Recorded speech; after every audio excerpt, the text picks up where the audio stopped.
இதுக்கு கூடிய சீக்கிரம் ஒரு விடிவு காலம் பிறக்கும். நாளைய பொழுது அதனுடைய ஆரம்பமாக இருக்கும். உறவுகள் அனைவருக்கும் வணக்கம். இன்று நாம் சிறப்பு நேயராக இந்தியன் ரயில்வே துறையில் போலீஸ் பாதுகாப்பு படைப்பிரிவில் துணை கமிஷனராக பணியாற்றி ஓய்வு பெற்று தற்போது பாஜகவில் முக்கிய பொறுப்பில் பங்கு வகித்து வரும் ஐயா செல்வராஜ் ஐயா அவர்களை சந்திக்க வருகின்றோம். ஐயா வணக்கம். ஐயா வணக்கங்க. டிகேவி ராஜாஸ் நேயர்களுக்கு, உலகமே பார்க்கக்கூடிய நேயர்களுக்கு வணக்கம். ஐயா சொல்லுங்க. ஐயா என்னுடைய பெயர் செல்வராஜ். சுருக்கமாக ஜிஎஸ்ஆர்னு சொல்கிறேன். நான் ஒரு 33 ஆண்டுகள் இந்த இந்தியன் ரயில்வேயில், அதாவது ரயில்வே சென்ட்ரல் போலீஸில் திறம்பட பணி செஞ்சு ஓய்வு பெற்று வந்தவன். இப்போது பாஜகவில் மோடியின் ஏற்பால் கட்சியில் சேர்ந்து பணி செய்து கொண்டிருக்கின்றேன். சிறப்பு வளர்ப்பு பற்றி ஒரு சற்று சுருக்கமாக சொல்லுகின்றேன். அதாவது சூளக்கரை என்ற ஒரு சின்ன கிராமம், மெயின் ரோட்டில், கன்னியாகுமரி ரோட்டில், விருதுநகர்லேருந்து ஒரு 2 கிலோமீட்டரில் ஒரு கலெக்டர் ஆஃபீஸ் இருக்கக்கூடிய இடத்துல சூளக்கரை மேட்டில் பிறந்தவன் நான். அப்போயே படிக்கிற காலத்திலேயே அப்பா ஒரு பெரிய அரசியல்வாதி, காங்கிரஸ்காரர். அவருடைய பணி, சேவை மனப்பான்மை, ஏழைகளுக்கு உதவுறது, இதெல்லாம் கண்ணால் பார்த்தவன். எல்லோரும் நல்லா இருக்கணும்னு நினைப்பார். குருசாமிகிட்ட போனால் சாப்பிடலாமையான்னு வருவாங்க. அந்த இறக்க சுபாவத்தோடு நான் அரசியல் பணியில் இறங்கி மோடியின் ஈர்ப்பால் பணி செஞ்சுக்கிட்டு இருக்கேன். மோடியின் ஈர்ப்பு என்று ஒரு வார்த்தை சொன்னீங்க இல்லையா, எந்த வகையில் அவர் உங்களை ஈர்ப்பு? மோடி ஈர்ப்புன்னு சொன்னால் இது அனைவருக்கும் தெரிந்த விஷயம். குறிப்பாக தேவேந்திர குல வேளாளர்களுக்கு தெரிந்த விஷயம். அவர் தேவேந்திர குல வேளாளர்களை ஒரு போர்க்குடி, ஒரு விவசாய குடி, மாண்பு மிக்க குடி என்று சரித்திரபூர்வமாக ஆராய்ச்சி பண்ணி அவங்களுக்கு தேவேந்திர குல வேளாளர் என்ற பெயர், விரும்பு பெயரை கொடுப்பது பொருந்தும் என்று செஞ்சு உலகமே பார்க்கும் வண்ணம் 4 முறை சொல்லி தேவேந்திர குல வேளாளர்னு சொன்ன ஒரே காரணத்தினால, ஒற்றை காரணத்தினால நான் அவரை ஈர்க்கப்பட்டு 6-7 ஆண்டுகளாக பிஜேபியில் எந்த எதிர்பார்ப்புமின்றி, பதவி எதிர்பார்ப்பின்றி நான் பணி செய்து கொண்டிருக்கின்றேன். இதுதான் உண்மை. தங்களுடைய பணிக்காலங்களில் மறக்க முடியாத நிகழ்வு அப்படின்னா உங்களுடைய நிகழ்வு என்னவா? இந்த ஜிஎஸ்ஆருக்கு கிடைத்த அனுபவம் அளப்பரியது. 33 ஆண்டுகள் இந்த ரயில்வே பாதுகாப்பு படையில், அதாவது போலீஸ் பணியில், இந்தியன் ரயில்வேயில் பணியை செய்தவன். குற்ற நடவடிக்கைகளை கடுமையாக எதிர்த்து திட்டமிட்டு குற்ற நடவடிக்கைகளை வேறறுத்தவன். எங்கே என்று கேட்டால், மதுரை டவுனு, மதுரையை சுற்றி ரயில்வே ஓரியன்டாக இருந்தாலும் லோக்கலில் உள்ள குற்ற நடவடிக்கை என்னவோ அதுக்கு ஒத்த குற்ற நடவடிக்கையில் சட்டத்துக்கு முன்பாக அவங்களெல்லாம் நான் சிறைச்சாலைக்கு அனுப்பி வச்சவன். ரூலிங் பார்ட்டி எம்பியவே கேரளத்துக்குள்ளே போய் அரெஸ்ட் பண்ணவன். அதே மாதிரி நம்ம வீரப்படம் போன்ற பிரிகேட், ஃபாரஸ்ட் பிரிகேடு மாதிரி இங்கே தெரிஞ்ச ஒரு கல்லன் ஜானை அரெஸ்ட் பண்ணவன். இவங்களுக்கெல்லாம் நான் தண்டனை வாங்கி கொடுத்து ஜெயிலில் போகிற அளவுக்கு நான் பண்ணினேன். ஒவ்வொரு இடங்கள்லையும், ஈரோடுலேயும் சரி, திருநெல்வேலியிலையும் சரி, இந்த பக்கம் பாலக்காட்டுலேயும் சரி, மானாமதுரையிலையும் சரி, குறிப்பாக மதுரையில் திறம்பட பணி செய்துள்ளேன்.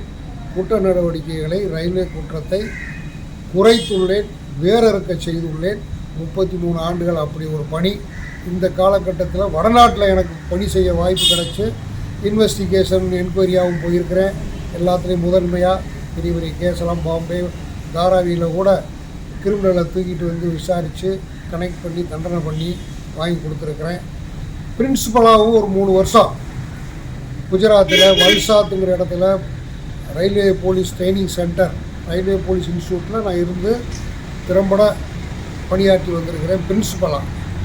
இது எனக்கு நன்றாகவே ஆங்கிலம் பேச தெரியும், இந்தியும் பேசுவேன், தமிழ் சொல்ல வேண்டியதல்ல.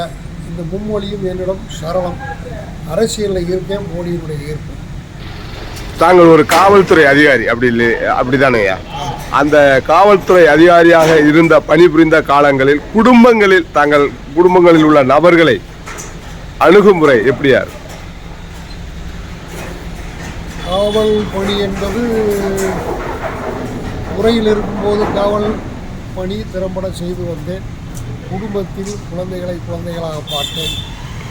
இளம் வயசில் அவரை நல்ல சிறப்பான சூழ்நிலைக்கு வரணும்னு சொல்லி வளர்த்தெடுத்தேன். அங்கேயெல்லாம் அவங்களுக்கெல்லாம் போலீஸ்காரங்க நம்ம காமிச்சதே கிடையாது. நமக்கு சைக்காலஜி தெரியும். எம்ஏ 80 காலகட்டத்திலேயே எம்ஏ பொலிட்டிக்கல் சயின்ஸ் படித்தவன். அதில் அனிமல் பிஹேவியர், ஹியூமன் பிஹேவியரை சப்ஜெக்டாக நான் படிச்சுட்டு வந்திருக்கேன். அதனால் ட்ரீட்மெண்ட்டு குழந்தைகளை அது பல்கலைக்கழகமாக தான் குடும்பத்தை நான் நடத்தி பிள்ளைகள்லாம் இன்றைக்கி நல்ல நிலைமையில் ஜெர்மனியில் ஒரு குழந்தையும், தமிழ்நாட்டில் ஏன் கூட ஒரு குழந்தையும், அவங்களுக்கே 2 குழந்தை பிறந்து 4 பேரம்பேத்திக்கு இருக்கேன். நேசமாக இருந்திருக்கிறேன். அந்த ஒரு போலீஸ் கடுமையெல்லாம் வீட்டில் நான் காமிச்சதில்லை. அவர்களுடைய அணுகுமுறை உங்களிடம்? அவர்கள் அணுகுமுறை என்ன கிடைக்குதோ அதுதான பிரதிபலனாக வரும். நான் பாசமாக இருந்து அவங்க எனக்கு பாசத்தை கொடுத்தாங்க. இப்போ வரைக்கும் கொடுத்துக்கிட்டு இருக்காங்க. நல்லா இருக்கிறோம். போலீஸு இங்கே வீட்டுக்குள்ளே வராது, அந்த அளவுக்கு தான் இருந்துச்சு. அவங்களும் நம்ம கனிவாக தான் பார்க்குறாங்க. அது மாற்றமே இல்லை சகோதரர் அவர்களே, அதுதான் உண்மை. அதாவது பட்டியல் மாற்றம், தேவேந்திரகுல வேளாளர்கள் விரும்பும் பட்டியல் மாற்றம். தாங்கள் அரசு பணியில் வேற இருந்திருக்கீங்க. இப்போ அரசு பணியில் அல்லாத நபர்கள் கூறும்போது என்ன சொல்கிறாங்கன்னா, இவர்களெல்லாம் அந்த அரசு பணியில் இருக்கும்போது எங்கு போனார்கள், அதை அனுபவித்து விட்டு இப்போ பட்டியல் மாற்ற வேணும் அது இதுன்னு பேசிக்கிட்டு இருக்காங்க அப்படின்ற ஒரு குற்றச்சாட்டு இருந்துகிட்டே இருக்கு. அதை நீங்கள் எந்த கண்ணோட்டத்தில் பார்க்க? ஒரு உணர்வுபூர்வமான கேள்விதான். ஆனால் அந்த கேள்வி தவறு. அவர்கள் ஏதோ ஒரு காழ்ப்புணர்ச்சியில் அவர்கள் அந்த அரசாங்க பணி கிடைக்காதனால பேசுகின்ற பேச்சாகத்தான் தலைவர், நம்ம இனத்தலைவர் முதல் கீழே இருக்கின்ற சிப்பந்திகள் வரை பார்க்கின்றேன். அது தவறு. அவங்க மனநிலையை பொறுத்தது. பணியில் இருக்கும்போதும் மறைமுகமாக இந்த மக்களை முன்னேற்றும் வேலையில் என்னை போன்றவங்க நிறையா பேர் செஞ்சுருக்கிறாங்க. பட்டியல் வெளியேற்ற ஏன் அவசியங்கிறத உள்ள அரசாங்க உத்தியோகத்தில் இருந்து வந்ததுனால தான் எங்களுக்கு தெரியுது எவ்வளவு சங்கோஜங்களை நம்ம சந்தித்தோம். அவர் அந்த ஜாதி தானடா எஸ்சி தானடாங்கிறத பல முறை நம்ம சந்திச்சிருக்கிறோம். கூட படிக்கிற நண்பர்களே இழுக்கான பார்வை தான் பார்ப்பேன். நேராக ஒன்றை பேசுவேன், பின்னால் ஒன்றை பேசுவேன். அந்த சங்கடங்கள்லாம் சந்தித்து வந்ததுனால இப்போ தீவிரமாக இருக்கும். அட்லீஸ்ட் வரக்கூடிய சந்ததியாவதும் நல்லா ஆயிடக்கூடாதா அப்படின்னு தான் நம்ம ஈடுபட்டு பட்டியல் வெளியேற்றத்தை நம்ம கேட்குறோம். மோடி தான் செஞ்சு கொடுப்பாரு. திமுக அதை தடங்களாக இருக்கிறது மாதிரி தான் தெரியுதுங்கிறதுனால எல்லோரும் ஒன்று சேர்ந்தால் ஒன்று போல சேர்ந்து கூடி தேர் இருக்கிறது மாதிரி நம்ம ஒன்றுபட்டால் இது சீக்கிரமாக கிடைக்கும். இருப்பினும் இந்த வருகின்ற தேர்தலுக்கு முன்பாகவே இந்த பட்டியல் வெளியேற்றம் என்பது கிடைக்கும். தேவையான ஒன்று, தன்மானத்துக்குரியது. தொடர்ந்து பாஜகவில் நீங்கள் பயணம் பண்ணிக்கிட்டு வர்றீங்க. இப்போ ஒரு சில இடங்களில் பார்த்தீங்கன்னா, அதாவது பாஜகவுக்குள்ளேயும் சாதி அரசியல் தான் நடக்குது அப்படின்ற மாதிரி ஒரு குற்றச்சாட்டு வருது. தற்போது கூட பரம்பக்குடியில் யார் அந்த சார் அப்படின்ற மாதிரி ஒரு கேள்வி எழுப்பி ஒரு கண்டன போஸ்ட் ஓட்டியிருந்தேன். அது பற்றி உங்களுடைய பகிர்வு என்ன? இந்த டிகேவி இனம் உண்மையிலேயே ஒரு ஃபைனான்ஸுங்கிற ஒரு மேட்டரில், பொருளாதாரத்தில் தாழ்ந்தவங்களாக இருக்காங்க. அதனால் அவங்க பதவிகளை எட்ட முடியலைங்கிறது என் பார்வை. 1-2 பேர் நல்ல வழி இருந்தாலும் அந்த இன அடையாளத்துடன் ஏற்கனவே நல்ல பொசிஷனில் போய்கிட்டு மாற்று சமூகத்தினர் இதுக்கு தடங்களாக இருக்கிறாங்கங்கிறது தெரியுது. பெரிய பொசிஷனில் உள்ளவங்க இவங்களை மேலே விடக்கூடாதுங்கிற வேலைகளை கொஞ்சம் செய்கிறாங்களோன்னு ஒரு சந்தேகம் வருது. மொத்தம் ஜாதி என்பது அரசியலில் இருக்கத்தானே செய்யும். ஜாதி இல்லாமல் அரசியல் இல்லை. அது வெறியாக இருக்கக்கூடாது, நட்பாகத்தான் இருக்கணுங்கிறது தான் நம்ம கொள்கை. ஆமாம், அது நீங்கள் சொல்கிறது மாதிரி அது இருக்கத்தான் செய்யுது.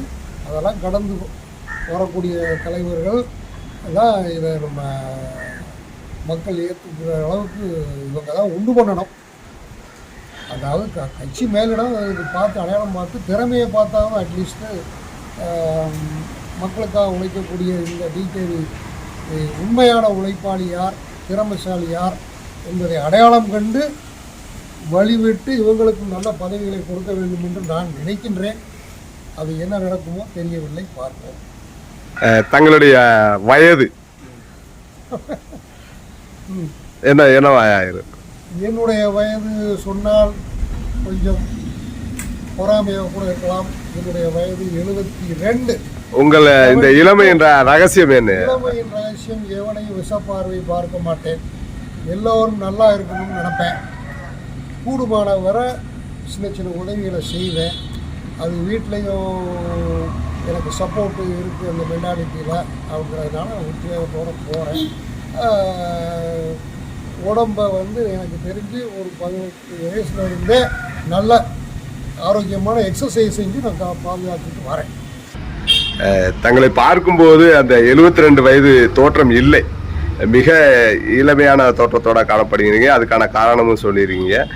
தற்போது உள்ள நம் இளைஞர்களுக்கு ஐயா காவல்துறை அதிகாரியாக இருந்து பல்வேறு நபர்களை நல்வழிப்படுத்தி இருப்பீர்கள். அந்த வகையில் தற்போது உள்ள இளைஞர்களுக்கு தாங்கள் கூற வேண்டிய வழிமுறை? எந்த ஒரு காரியத்தை கையில் எடுத்தாலும் அதில் ஒரு சபதத்தோட ஒரு உத்வேகத்தோடு இறங்கணும். ஏனோதானம்னு இருந்தால் எங்கேயுமே முன்னேற முடியாது. அதுதான் நம்ம சொல்ல முடியும். இளைஞர்கள் குடிக்க அடிமையாகிடக்கூடாது.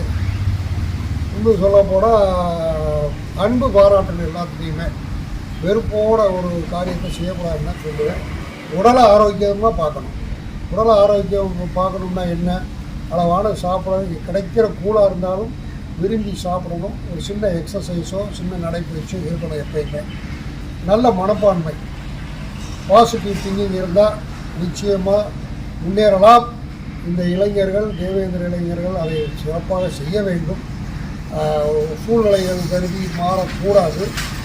செல்ஃபோனுக்கு அடிமையாகி அந்த டியூப்லேயே போய் காலத்தை கழிக்காமல் உழைச்சி பழைக்கணுங்கிற ஒரு எண்ணமும் வரணும். சின்ன தொழிலிருந்து பெரிய தொழில் வரைக்கும் செய்ய வாய்ப்பு இருக்குது. கடன் தொகை மோடி அரசாங்கத்தில் கிடைக்குது. அதெல்லாம் பெற்றுக்கொண்டு முன்னேறி வரணுங்கிறது தான் இந்த இளைஞர்களுக்கு நான் சொல்கிறேன்.